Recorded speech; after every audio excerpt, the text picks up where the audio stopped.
tradition to make sure I stay humble. Okay.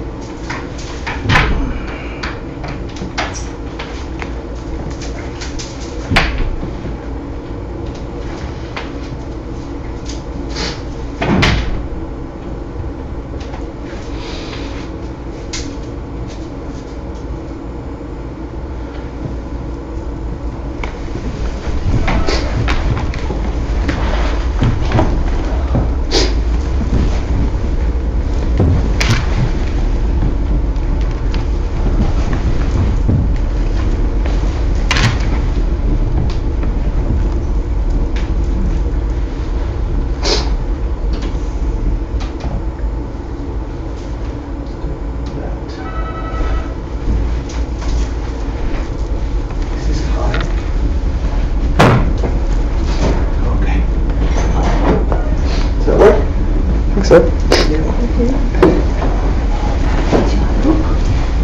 that's fine.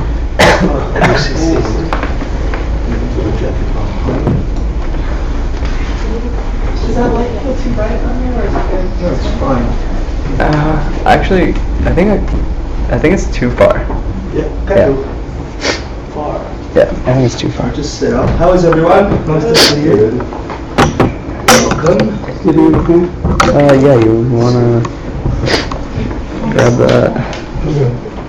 Can I sit there? Take this up. You scoot over? Yeah. Thanks. How does it look on the computer? Yeah, that's better. Can you zoom? You can't zoom in that. Nice to see you. Yeah. Okay. Sorry. Yeah, just. You want to sit next? That's fine. You sure? Yeah. Emily, can you get Steve's folder? Oh, that's good. What do you want? Red folder? And the text. It's in that thing. Yeah. This? Yep. What?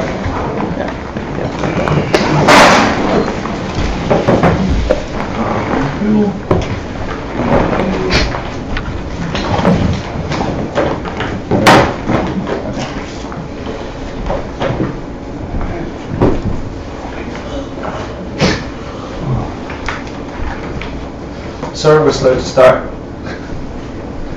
It's nice to see everybody back. Haven't been to the Three Jewels for a few months teaching, so I'm happy everybody's here. Who's not been to the Three Jewels before? Welcome. What's your name? Kate. Hi Kate, I'm Hector. Anyone else? Going once, going twice? I know that place. Are you solo or is... yeah. Okay, nice to see you. Okay, so there's a couple of things we should know about the Three Jewels. It's a Tibetan Buddhist center, but it's really an open center for anybody that's interested in figuring out what the hell's going on with life and meaning and purpose and the rest. So it's just a platform for humans to get together and figure out these things. It started with a Tibetan Buddhist nun and a Tibetan Buddhist monk. And then it evolved into a whole bunch of different activities where people like us get together and talk about stuff. Yeah, stuff that's meaningful. So today's class is a review of a 12-week course. And there's a couple of things that we do here, and you'll get familiar with that, which is putting shoes outside, you come in here, and for the 2 hours we spend together, you get the opportunity to be completely you in a new way, different to what you normally are in your everyday. A better you. You get to connect with the questioning you. You get to connect with the you that could possibly reach a state of being on this planet that's beyond the regular change of life. And that's what we hope to connect with today as we review really quickly 12 weeks worth of study in 2 hours. No problem, right? Do you have a question, Javier? No. I mean many, but not right now. Good. So a couple of things. This is the building blocks to enlightenment. It's the first of 18 courses called Asian Classics Institute. That's what ACI stands for. And these first 6 courses, we finished teaching them. I finished teaching them here about 2 months ago or something like that. So the idea is, if we review these ideas and we get a summary of them, or if you've just heard them for the first time, you get a taste for what an enlightened state of mind could be today, 2013, in New York City. So, before we start, we usually do what's called a mandala offering, which is we offer a perfect universe to all beings who have become enlightened before us, so they could please teach us. And what this means is, you're sitting here, you're perceiving your world, and then for a few seconds as you recite these words, you make an offering of the most perfect world you can imagine to your imaginary enlightened beings, unless you've met one, and then it's to your real enlightened beings. Yeah. So for those who haven't met one, and that sounds crazy for some. It sounded crazy when I first heard that. You offer this perfect world to them, and you hope that they talk to you as Hector fumbles through his words, that your teacher, your enlightened being, is sitting there interpreting my bad blah blah, going, no, what he really meant was this, and you should get a heart-opening experience to say, and so your teacher, your enlightened beings, helping you, and you're bribing them with a perfect world. That's what that means. So here we go. Who wants to say? Ben, you want to have a go? Sashi Puki Trishin Metotram Viravlinshin Embadi Sangye Shindu Miteruargi Drobin Namda Shila Shupasho Yamuragnamandalamanyatayami Sangye Shiram Zoki Chokmangla Janju Vaju Dagni Gyasuchi Dahi Jinyengi Pesunangi Rola Benchi Sangye Jupasho Shunam Zoki Jonam Janchu Vadu Dagni Gyasuchi Dahi Jinyengi Pesunangi Roa Benchi Sangye Jupasho Shunam Zoki Jonam Janju Vadu Dagni Gyasuchi Dahi Jinyengi Pesunangi Roa Benchi Sangye Jupasho.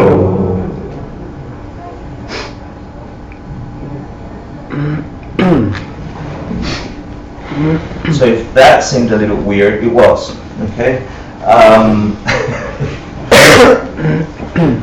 You're generating in your mind the idea that a different way of looking at the world is possible, and you're setting your mind up for experiencing that different world. That's what that was.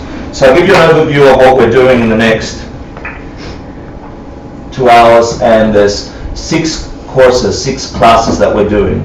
One tonight, one on Tuesday and Thursday, another one next Tuesday, another one on Thursday. So 6 summarized, 6 12-week courses, okay? So tonight, it's ACI 1, the principal, we're gonna have fun. 3 principal paths. What this means is there are paths to freedom, there are paths to getting happy. And this is not the only path. There are other paths.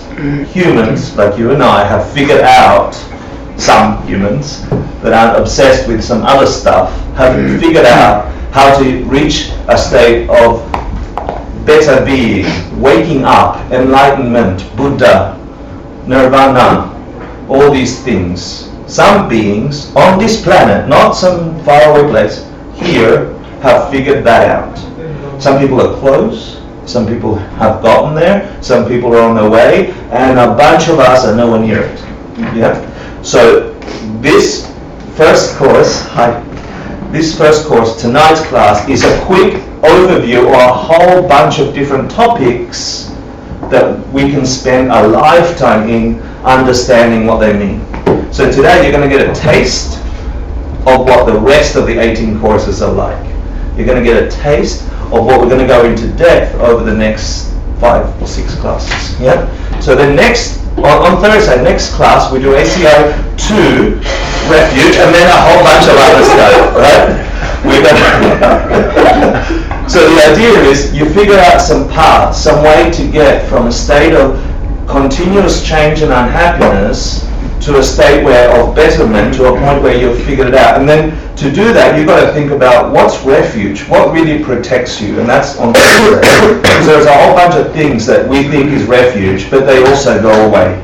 So this is a look at that. What's real refuge? What protects you from unhappiness and change? And then the next one is, well, to do that, you actually need to meditate. And there's a whole science behind meditation, and it's another lifetime topic and experience to figure out what meditation really is for a human mind. Without that, you can't get to the goal. And then a topic in the West that we either shy away from or make fun of or have lots of misconceptions about is this idea of past and future lives. Yeah, I know for me what that meant was that somehow Hector, the fuzzy Hector, the Hector that had like air, that was inside here, would go into another body that was over there. Yeah, like the body of a cow or a dog or another human, or, I know I wasn't Cleopatra. So then we talk about, after that, we've got to talk about this thing in depth called karma. And it really is the science of cause and effect of everything, not just some things. And that we're going to touch on tonight, but we'll go into depth about that. And then we'll talk about this thing called the Diamond Cutter Sutra, which talks in detail about wisdom and the Buddhist idea of wisdom. This particular presentation on wisdom is not knowing things intellectually in a certain way. Wisdom is truly seeing what lies beyond the fabric of this world we keep bumping into that seems to change so much and hurt so much. Wisdom sees through the fabric of that, sees why that is one aspect of the entirety of the world we live in, the world we could live in. Yeah? And so after we have the building blocks. I don't know if you saw a theme, right? Building blocks, leg. Have you seen that subtle thing? It's a metaphor, right? Yeah, okay. So these are the building blocks of enlightenment. Yeah, very subtle there. Yeah, so let's get started. This is ACI 1. Any questions about that? No? Good, everyone's enlightened already. I get to just talk. I didn't see the metaphor. You didn't see the metaphor? Okay, let me go back to the beginning of the presentation for Ben. Thank you, Ben. So I hope to move away from the traditional way that we teach here, or that I teach here, and do something slightly different and still give you all the core content. Yeah. So what I'd like to do tonight, and you get to play a big part in it, is figure out why these ideas worth talking about. Like, what's the point, really? What's the point for me? What's the point for me at work in 2013 in New York City, with or without boyfriend, with or without renting, with or without mum and dad, with or without friends? What's the point of talking about these things? We could do a ton of other things. So I'd like to spend a little bit of time on that, because one of the commentaries on the text that we'll be talking about tonight, a gentleman you'll meet soon named Prabhakar Rinpoche, he gave a 20-something day lecture on something similar to this text, and the whole first day was spent on, before I teach you something, let's talk about the motivation that you should listen to these ideas with, because that's important. It changes the way you take in the ideas. So I'd like to spend a little bit of time on that. Then I'd like to spend a little bit of time on the background on the text that we'll be covering today, which is this text here called the Lamson Namsun, the Three Principal Paths. Then we'll get to the essence, the core ideas. And don't forget, you're getting a 2-hour, or really a 1.5-hour summary of a summarized 12-week course of something that takes something like 15 years in a monastery to learn in detail. So we're clever enough in the West to figure out, but then the difference that we have versus traditional Tibetans studying these things is we don't have the discipline of contemplation, debating, and practice in an internalized way. We have to figure that out. We're very flippant about, oh, I got the idea, next, yeah, iPhone, like, Instagram. So, and then I want to talk right throughout, but I want to spend a little bit of time at the end. Okay, we encapsulated in tonight's class a whole bunch of ideas that you'll have to pay attention to, and you'll miss some and you'll catch some. The ones you catch, because your enlightened being is talking inside of you going, no, this means this for you, Sarah, and this means this for you, etc. The ideas you actually caught, you have to put into practice the best you can in whatever means you can quickly, otherwise they go away like everything else vanishes here. Ideas do that too. Okay? So that's the structure of all the classes that I hope to do. Any questions about that before we go on to the very next subtle metaphor? Good, here we go. Okay, so why should we know this?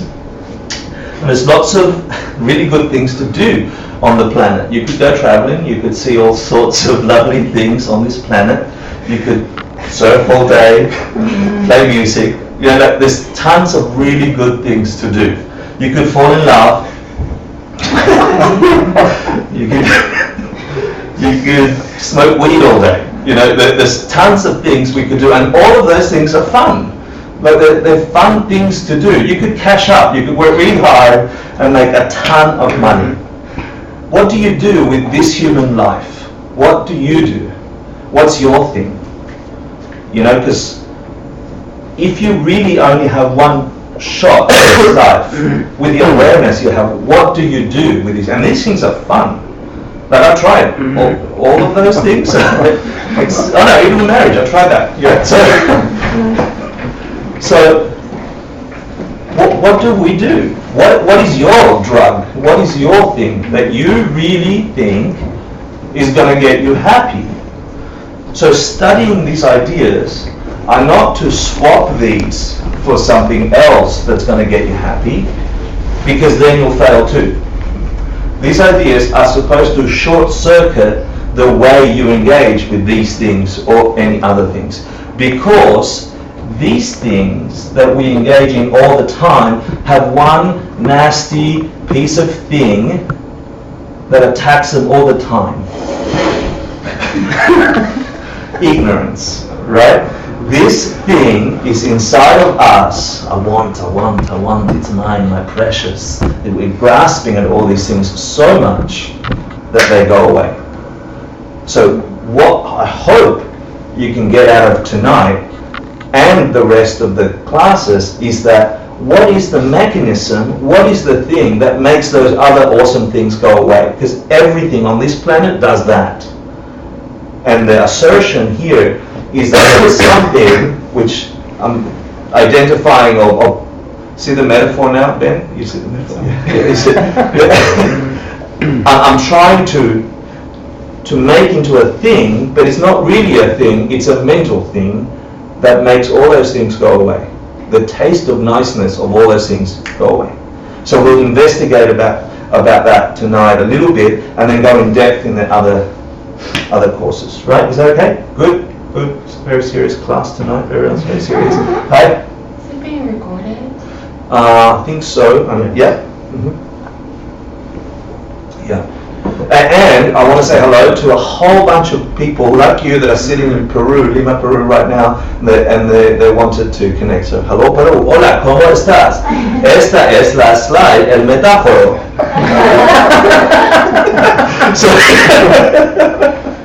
So here is a little bit of background about what we're studying. Yeah. So, what is a Buddhist idea? I want to get rid of the ism in Buddhism if we can, otherwise we can't connect to the ideas. But I also have to honor and say they came from somewhere on this planet. So these things we're about to study. So a bit of background is India about 2,500 years ago, and this human who turned into an enlightened being started teaching what he experienced under the Bodhi tree. Yeah, so we all know him as the Buddha. So he taught a whole bunch of ideas, a whole bunch of realizations he had about the nature of this world.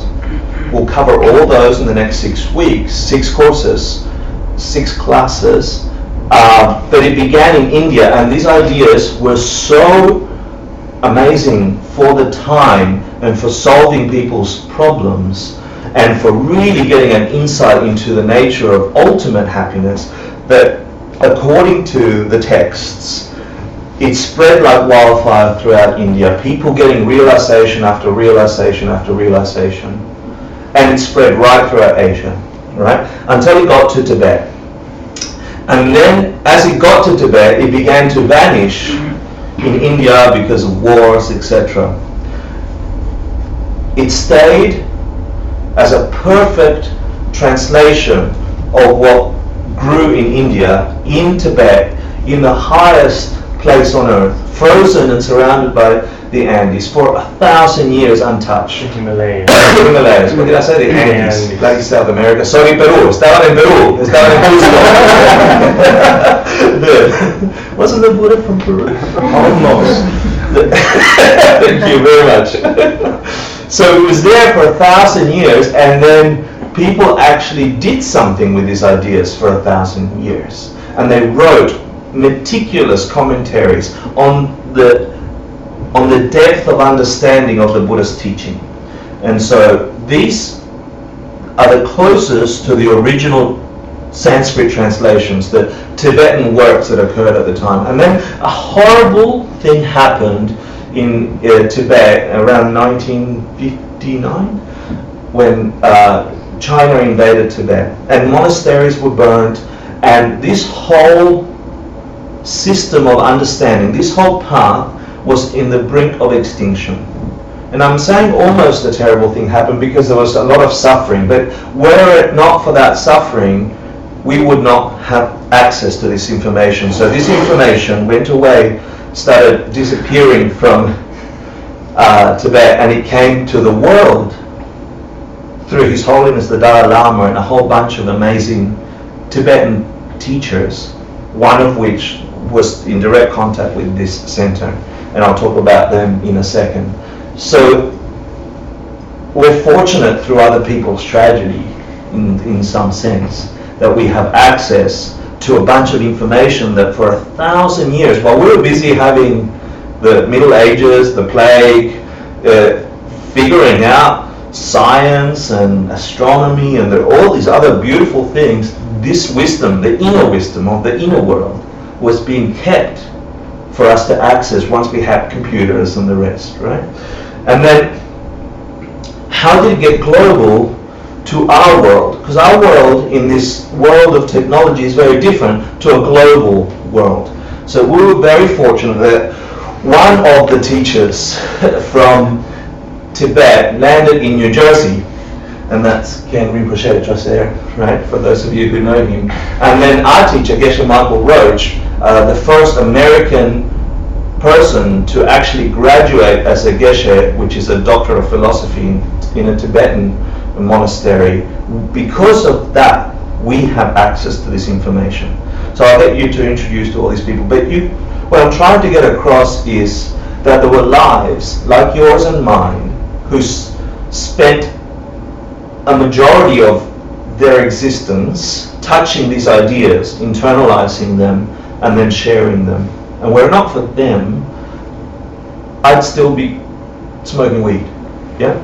Or something like that, looking for happiness. So here's the lineage, so you know. Of course, the Buddha 500 BC, not in Peru, right? In, where was it? in Himalayas, thank you. In India, right?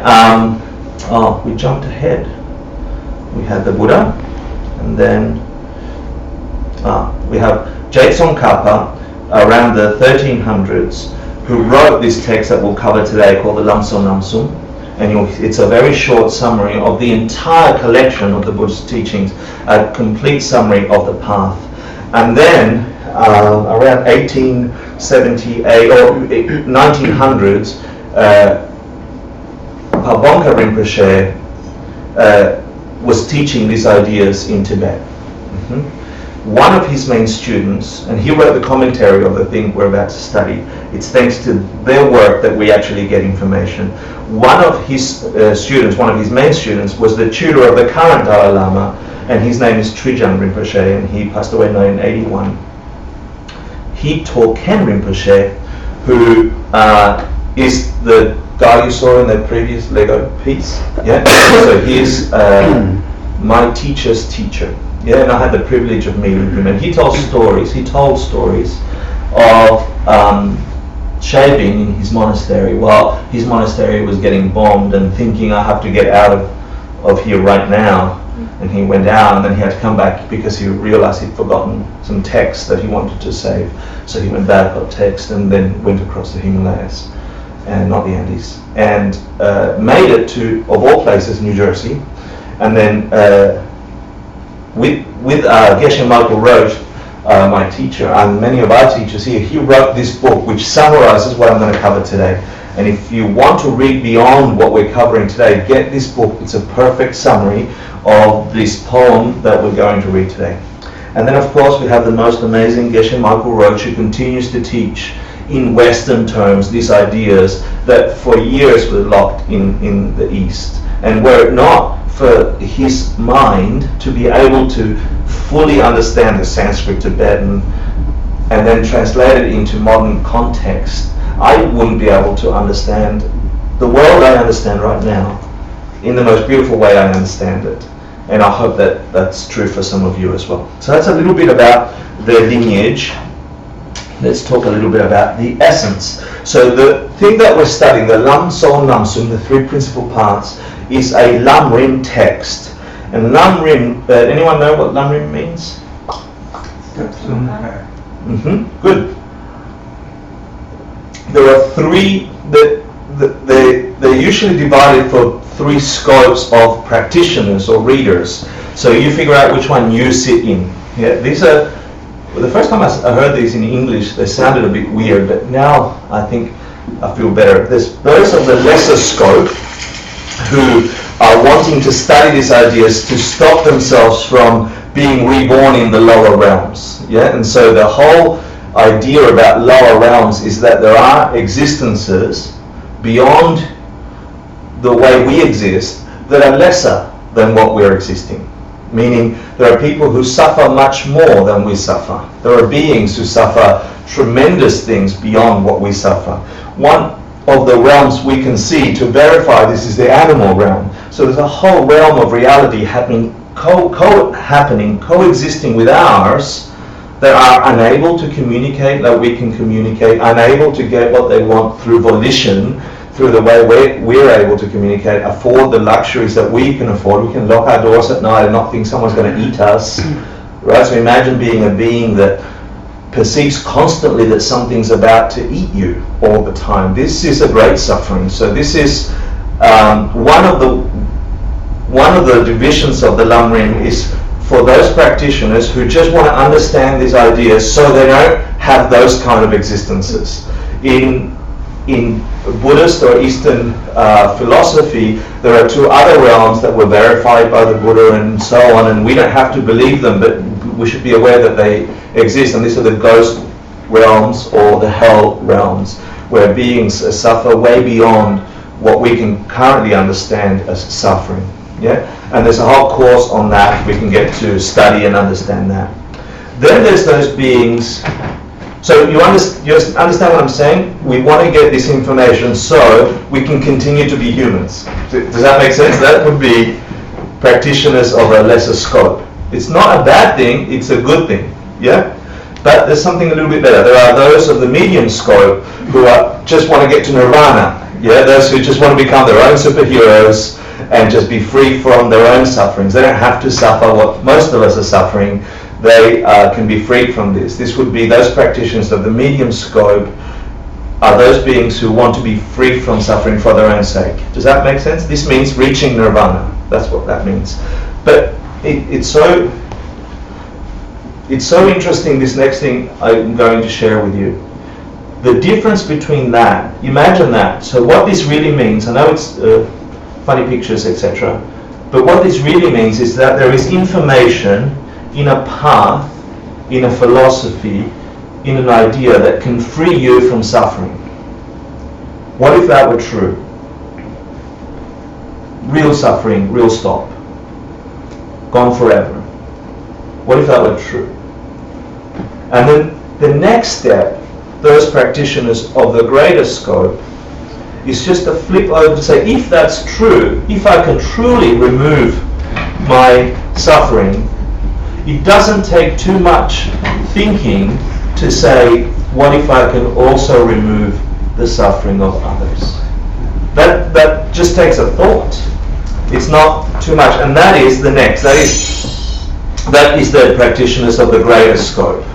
It means you are free from suffering, but you do it with the motivation that you can help your mum, your brother, your sister, your lover, your strangers, your enemies, other people that are locked in here, your cat, other beings that are locked in the way we are or were locked on this planet. That's all that means. So the shift between those practitioners who are trying to get this information into their heart are like, oh, I want to get happy, really happy, I want to stop suffering for me.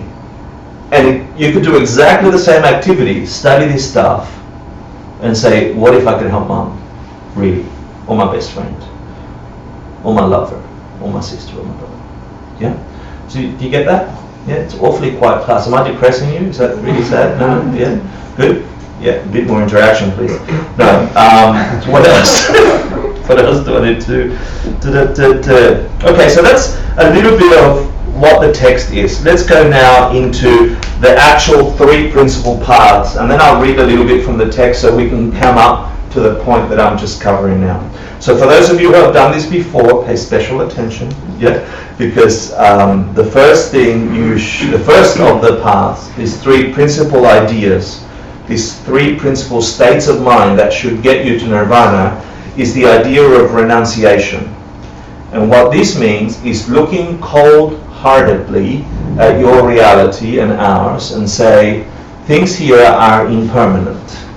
Remember that ignorance, that monster that took away all that stuff? Thinking this, habituating this in your mind, is the thing that fuels your wish to get these ideas meaningfully into your heart and into practice to actually shift your world. So renunciation is the first of the 3 paths. And what this means is at some point in your life, you get sick and tired of being sick and tired. You're sick and tired of things not working anymore. Maybe you've done 5 jobs, maybe you've done 20 jobs, maybe you have 15 bad bosses, maybe you've had 2. Maybe you've gotten sick 3 times, maybe you got really sick once. Maybe somebody close to you passed away, maybe you see your friend addicted to something that they can't stop.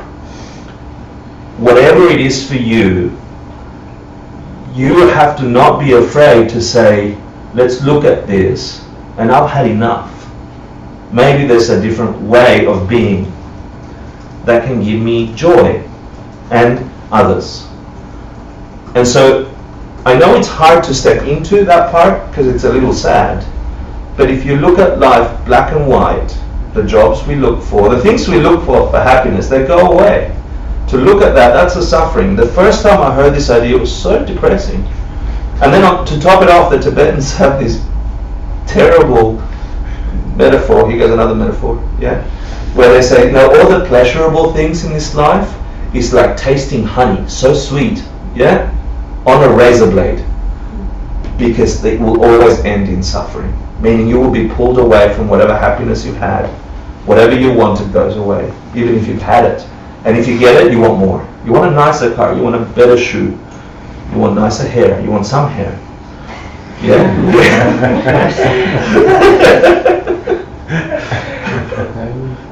So, spend some time thinking about this. Give yourself some time to think about this. It's not just happening to you. And seeing it experiencing it, not necessarily getting depressed about it. That's not the point, okay? The point is to see it, and it should activate you into action and say, I've got to find the cause of this. I've got to find the reason for this. This is fuel for the next two principal ideas. If you spend time looking at it, you are then building your reality on a true foundation. Because the world as is the world as is. Things vanish, things vanish. Pretending they don't vanish, you're living a lie. Pretending your next job will be somehow perfect, if your last 5 jobs were not somehow perfect, is living a lie. Doing the same thing, expecting a different result, is craziness. It's like you should be locked up, but we do it all the time. We do. Well, I'll get a different job. Yeah? I'll get a different pair of shoes. That'll make me happy. No, a different coat. No, a different boyfriend. No, a different. Mum, you can't do that. Okay. You're depressed enough? Because I can't move on until you're depressed. Okay, good. But you get the idea, right? It's be truthful about the way things are. If you are, instantly a whole bunch of pressure goes away about pretending that things are okay. Things are not okay here. They all go away. Yeah? They all go away. And our attachment to them makes us hurt. So these ideas, the next two principal paths that get us to a state of enlightenment, and we'll talk about what that means later, they are fueled by this one. So you can't get the next two without this one feeding it. So it's important. So do your best to know that things are impermanent. All you have to do is look inside of you and things are changing in there all the time. Here comes the next state of mind that you should develop. This is called bodhicitta. Bodhicitta. I'll talk a little bit about bodhicitta is, but in essence, it means an attitude, a state of mind that lets you look at the beings in your world, and love them as if they were you. Want as much their happiness as you want yours. To whatever degree you can do that. So us Westerners, we get depressed a lot about things and we over try and make efforts and we use these ideas or other ideas to continue the habits of, oh, I'm no good. No, that's not what this is, okay? Renunciation is the idea of, let's look at things don't work properly. There's got to be a reason why they don't work properly. They keep breaking down. Let's figure it out like a scientist. Yeah? And then this next state of mind says to you, oh look, there are other beings on the planet who want happiness just like me. If you get happy, should I be unhappy? That's retarded. Yeah? Because if you get what I think I want and that would make me happy, obviously it would make her happy. So I should be happy. At least someone got something. This world, things don't work. At least someone it worked for. Does that make sense? That's this second state of mind. The third state of mind is developing the idea of wisdom. Who did that? I don't know. Wisdom means a very specific thing in Buddhist philosophy, in Eastern philosophy in general. Specifically, it means the knowledge that understands how things really are, really, truly, not the fake reality we're experiencing. What is the fabric that sits behind the way we are experiencing the world? There is something else making things not work and making some things work. And we're not engaging with that thing. Our mind is engaged in a false reality. We build our house of cards on a false foundation. Wisdom means you have first an intellectual understanding that there is something beyond the world that you're experiencing now that is moving all these things. And you've not been able to tap it. It's like living in a world with gravity but not knowing that there's such a thing as gravity. And I know that when I was studying science early on, there was this idea of phlogiston. Has anyone heard phlogiston? phlogiston theory was a truth for some people in the Middle Ages, and this was the thing that made things burn. It wasn't oxygen. There's no oxygen. Nobody knew about oxygen. Phlogiston made things burn. And things had phlogiston, a little tiny particle of phlogiston if there was a little bit of fire, or a tiny phlogiston. Wood, for example, had way more phlogiston. Dry wood had way more phlogiston than... And people lived like this, right? And they said, oh, how much phlogiston do you have today? I don't know. So, having a false understanding of the way things work can give you the perception that things still work, but it's not really how things work. So wisdom is seeing really how things work. Does that make sense? So developing these three states of mind, and one feeds on the other. The more you understand how things work, the more you'll understand why beings are suffering, and the more you get renunciation of an intelligent way, not a pretend, sad, an excuse to be guilty, that bull. That's not a good thing. Yeah? The fuel is different. The fuel is energy. Should someone go look at that? Yeah? If Javier doesn't come back in 3 minutes, let's see.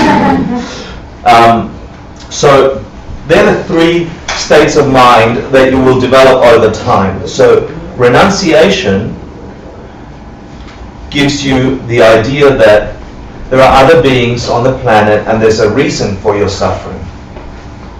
Bodhicitta says you want to help them as much as you want to help yourself, which if you do that properly builds more fuel for understanding the world better, which means it gives you wisdom, which gives you renunciation, which gives you bodhicitta, which gives you wisdom. Does that make sense? Yeah? Here we go. So, here, questions? I still didn't get what bodhicitta is. Is Yeah, it like well, the warrior? I'll tell you in just a sec. We'll cover all these three in detail in just a second. Yeah? Hey, how are you? So, sometimes bodhicitta and wisdom are called method and wisdom, the two wings of enlightenment. Yeah? And then another thing that you should know is, if you've ever heard of the idea Mahamudra, this is a direct experience of how things really work. So when you have a direct experience of wisdom, you also have a direct experience of bodhicitta.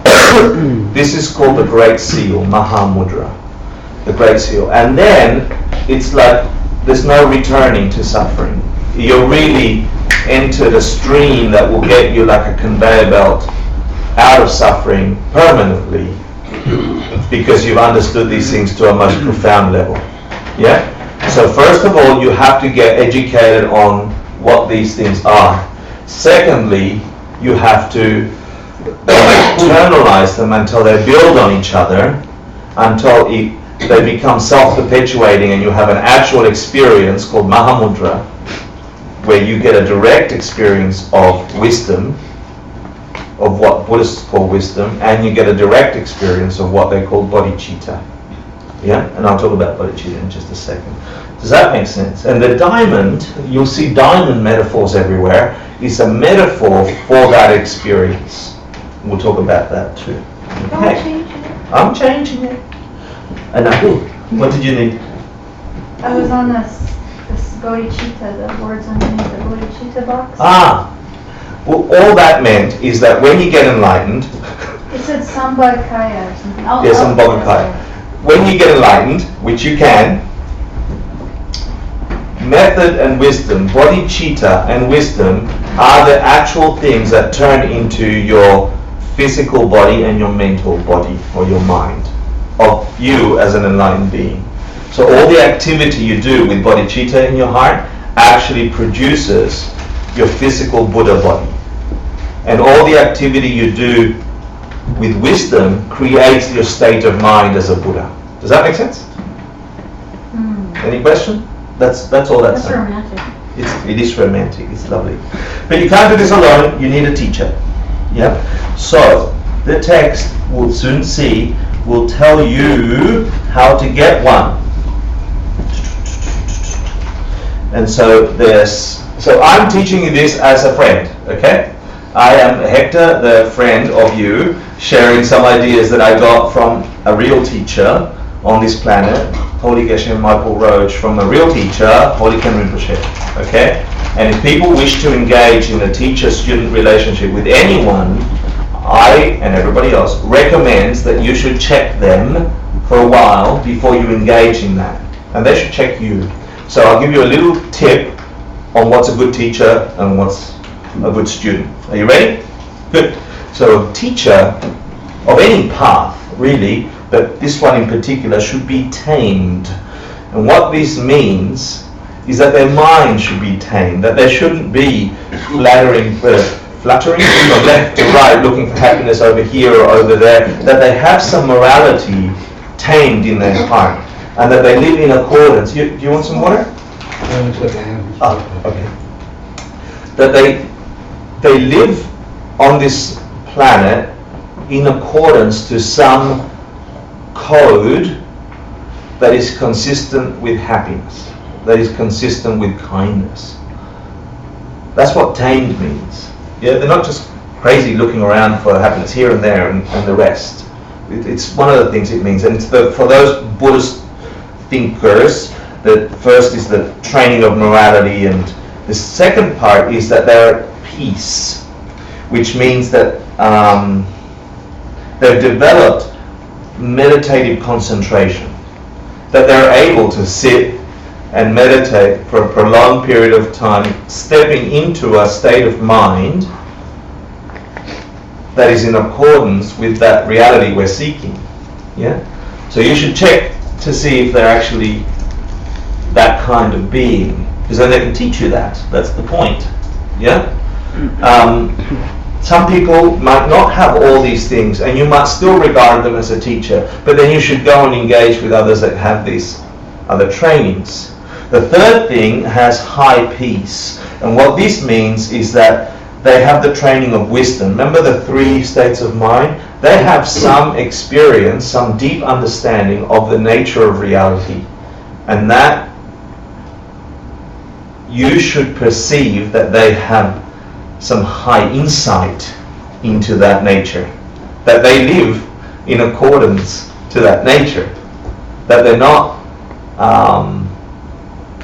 engaged in the activities of the world only. Sometimes they might be. I don't know, has anybody read Way of the Peaceful Warrior? Oh, those old ones of us? Yeah? Sorry, I didn't mean to say you're old. Is that Chopin? No, that's Dan Millman. It's a guy from the 70s or 80s, I think. He just is, and this is a teacher who appeared just as a mechanic, yeah, but he really gave, he was a teacher for the Dan Millman, who really got an experience from this being of that there was more to this world than one gets to perceive, yeah, from nominal people. So at least they should have these 3. There's 10 of these, yeah.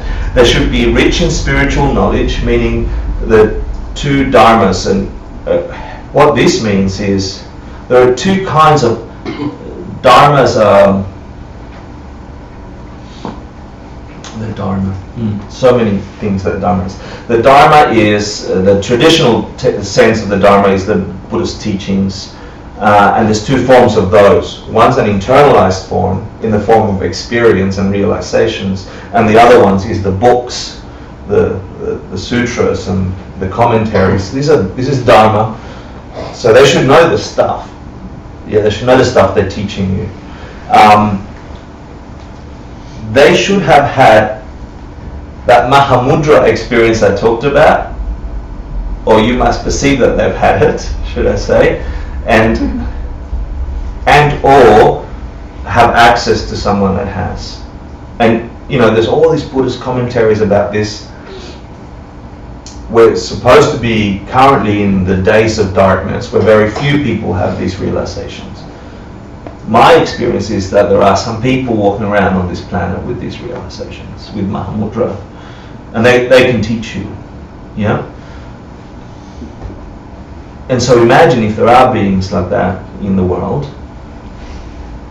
to have access to them, and they can really remove all suffering. Understanding what they understand removes all suffering. you would do anything to stay close to them. Yeah. So they should have some spiritual qualities that exceed that of their students. They should be good instructors, meaning they know exactly when to get you angry.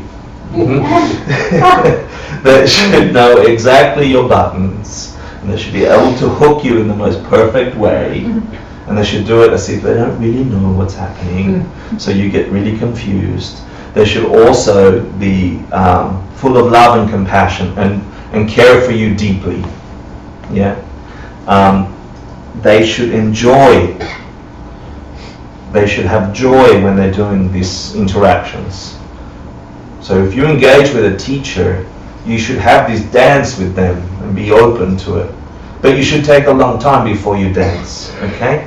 They should not get tired of repeating the same thing over and over and over, because if you're like me,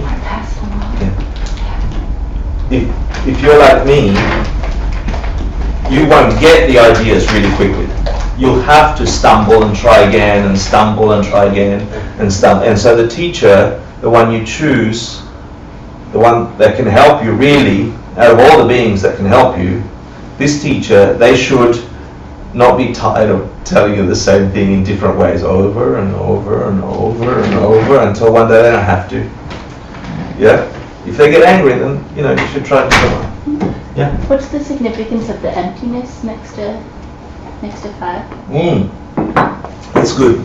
Emptiness, so you've heard the idea of emptiness in Buddhist terminology, right? Emptiness, the idea of emptiness, we'll get into depth about it in a second. This is a direct understanding of emptiness, a direct understanding of the true nature of things in the world. This is what emptiness means, is Mahamudra, is wisdom. Emptiness is wisdom. But we'll cover that in detail. But good catch, thank you. So what it means here is that they should have an intellectual understanding of emptiness, the way the things really work. Things are empty, it is said, and we'll cover that shortly.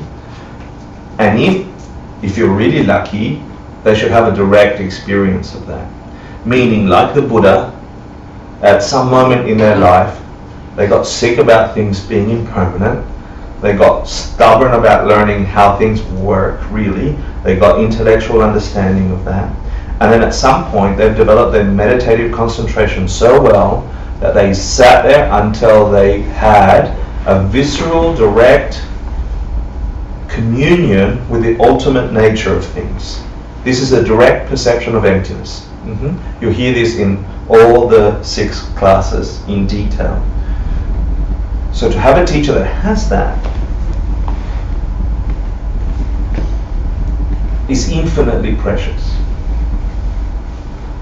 Because like the phlogiston folk, if you continued living thinking everything had phlogiston and you're trying to get your rocks to burn and you're like, oh, I'm sure it had phlogiston, I'll rub it next to the wood, oh, it sparked, you got a little bit of it. Your life is impossible if you're mistaken about how things work. You never predictably make things work. A being that has had a direct experience of the ultimate nature of things knows truly how things work, and they can share that with you. So that's some of the essence. Who's tired and needs a quick break? I'm happy to give you a break in 15 minutes. 1 versus all goes all. Okay. So that was the teacher. Does that make sense? Any questions about the teacher? So what I'm saying is, why are we doing what we're doing with our lives? We're seeking some kind of happiness. We're seeking some kind of moving away from unhappiness. And all the strategies we ever have, whether it's I want high fashion, or I want new shoes, or I want better hair, I want more money, I want travel, or blah, blah, blah, blah, they all end. And all we have to do is look forward 10 years. Somebody just like you that's 10 years older, are they any happier getting the things you think you're getting? Look 20 years, then look 30 years. And usually everyone's dropping, yeah? And so a teacher that can share how to maneuver that world and still find freedom from that suffering, this is a precious thing.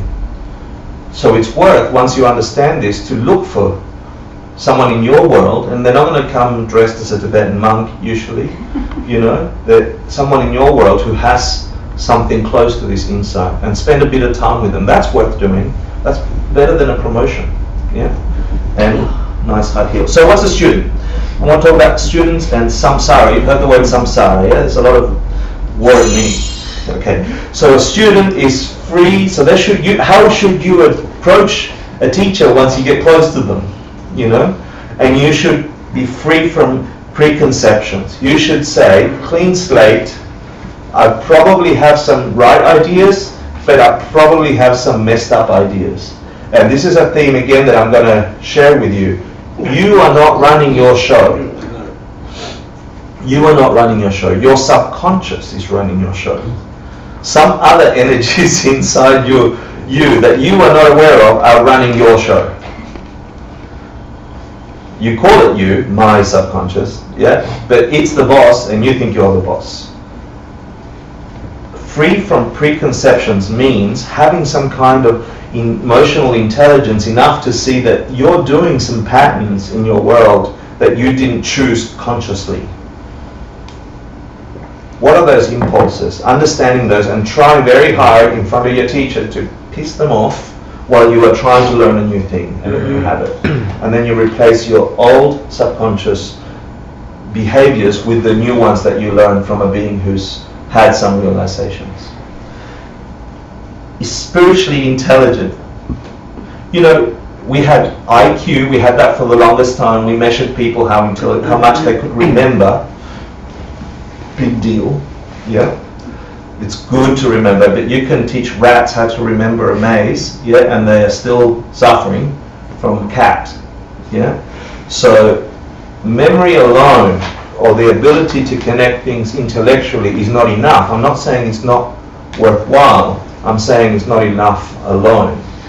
Then you have emotional intelligence. We have a bit of that, right? We understand that you're sensitive to other people's subtle behavior. So if someone moves like this and you're like, they're not really interested, and you have some kind of emotional intelligence to know how to respond to that. Some people have more or less of that.